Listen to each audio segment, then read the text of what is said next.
वक्र किस तरीके से है, ऐसे बनाए थे ना मांग वक्र, ऐसे था, बाएं से दाएं नीचे की ओर गिर रहा है। ऐसा क्यों गिरता है, इसके कुछ कारण है। तो सबसे पहला कारण है सीमांत उपयोगिता ह्रास नियम। तो सबसे पहला क्या है, सीमांत उपयोगिता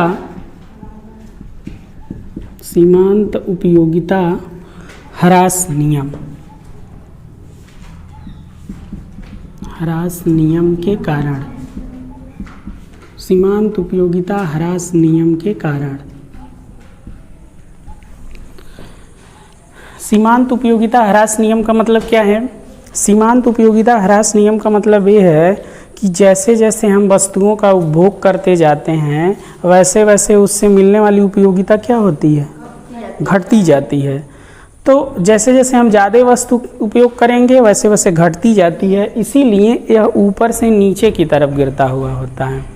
जैसे हम ज़्यादा करेंगे तो हमको कम उपयोगिता मिलेगी, और कम खाएंगे ज़्यादा उपयोगिता मिलेगी। जैसे जैसे हम वस्तुओं की मात्रा बढ़ाते जाएंगे वैसे वैसे उससे मिलने वाली सीमांत उपयोगिता घटती जाती है। तो इसी के कारण मांग वक्र बाएं से दाएं नीचे की ओर गिरता है। दूसरा क्या है, आय प्रभाव। दूसरा क्या है, आय प्रभाव। आय प्रभाव के कारण भी मांग वक्र बाएं से दाएं नीचे की ओर गिरता है। किसके कारण? आय प्रभाव के कारण। आय प्रभाव के कारण जो है मांग वक्र बाएं से दाएं की ओर गिरता है। क्या है आय प्रभाव? तो ऐसे जानो, हमने कहा है अन्य बातें समान रहने पर केवल कीमत में परिवर्तन हो, कीमत में वृद्धि हो तो मांग पे क्या होगा, कमी होगी, या कीमत में कमी हो तो मांग क्या होगा, बढ़ जाएगा। तो आय प्रभाव के कारण क्या है, मान लेते हैं किसी वस्तु की कीमत कम हो जाए। हमारे पास 100 ही रुपया है और हम 100 रुपये से कुछ वस्तुएं खरीदते हैं।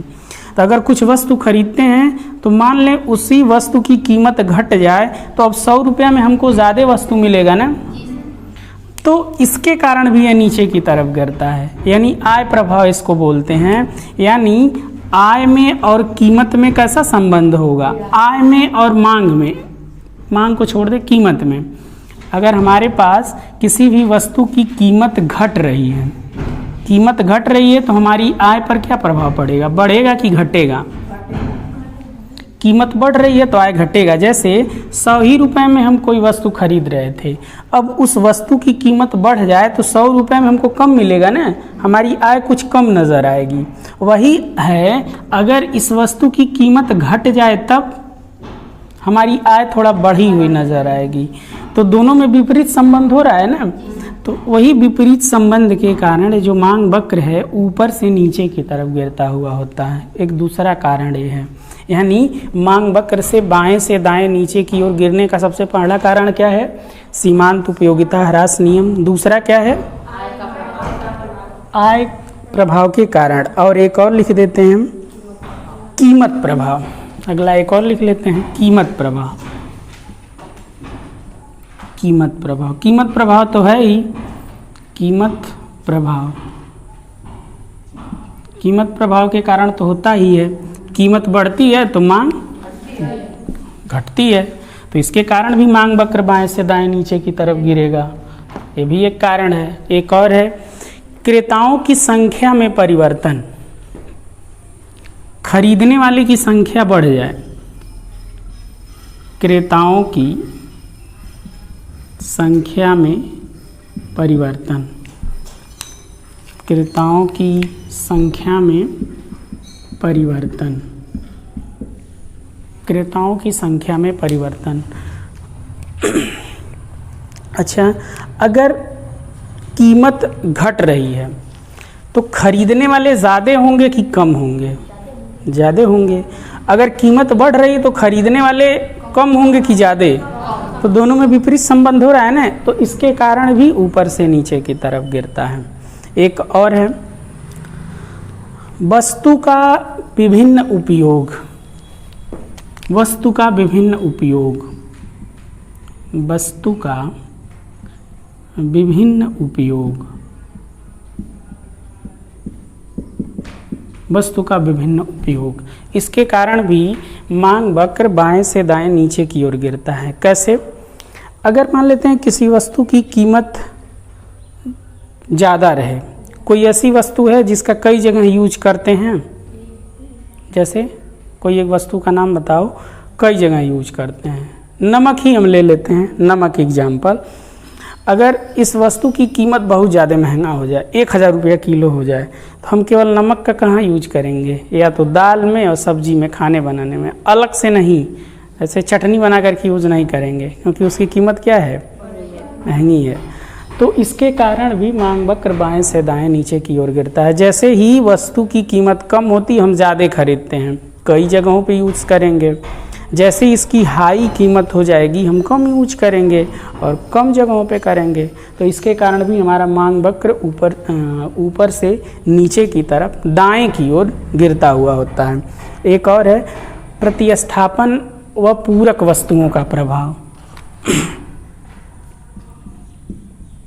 प्रतिस्थापन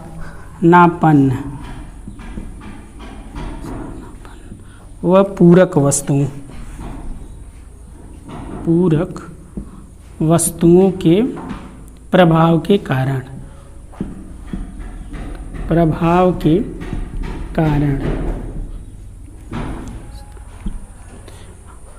प्रतिस्थापन व पूरक वस्तुओं के प्रभाव के कारण। तो इसका मतलब कि स्थानापन्न वस्तु किसे कहते हैं? जो एक दूसरे के स्थान पे प्रयोग किया जाता है। पूरक वस्तु किसे कहते हैं? पूरक वस्तु किसे कहते हैं? जब हम दो वस्तुओं का साथ साथ प्रयोग करते हैं, जब हम दो वस्तुओं का साथ साथ प्रयोग करते हैं तो उसे हम कहते हैं कैसी वस्तुएं हैं? पूरक वस्तु। तो पूरक वस्तु जैसे हाँ, मोबाइल चार्जर और मोबाइल एकदम साथ साथ प्रयोग करते हैं। अगर मान लें पूरक वस्तुओं की कीमतों में वृद्धि हो जाए, मान लेते हैं स्थानापन्न की बात करें, अभी पूरक बाद में।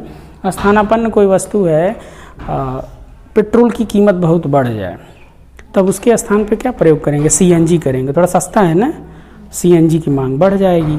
तो एक की कीमत बढ़ रही है तो दूसरे की मांग बढ़ जा रही है। जैसे हम कहें पेट्रोल की कीमत बढ़ जाए, तो स्थानापन्न वस्तु है पेट्रोल के साथ सीएनजी। आजकल नहीं आ रहे हैं ना सीएनजी, पेट्रोल के जगह वही यूज हो रहा है। तो अगर पेट्रोल की कीमत बढ़ जाएगा तो हम पेट्रोल नहीं खरीदेंगे, हम सीएनजी वाला गाड़ी खरीदेंगे, सीएनजी को भरवाएंगे क्योंकि वो सस्ता है ना। तो अब एक की कीमत बढ़ रही है तो दूसरे की मांग क्या हो जा रहा है? बढ़ जा रहा है। यानी पेट्रोल की कीमत बढ़ गई तो हम सीएनजी की मांग बढ़ा दिए। तो इसके कारण भी मांग वक्र ऊपर से नीचे की तरफ गिरता हुआ होता है। तो इतने सारी चीज़ें लिख लेना है कि जो मांग वक्र है बाएं से दाएं नीचे की ओर गिरता हुआ होता है। किसके किसके कारण? सीमांत उपयोगिता ह्रास के कारण, आय प्रभाव के कारण, कीमत प्रभाव के कारण और वस्तु के विभिन्न उपयोग, प्रतिस्थानापन्न वस्तु। इतना हो गया, इसको मिटा दें। अब अगला लिखना है मांग के नियम के अपवाद। मांग के नियम के अपवाद, हाँ हेडिंग है।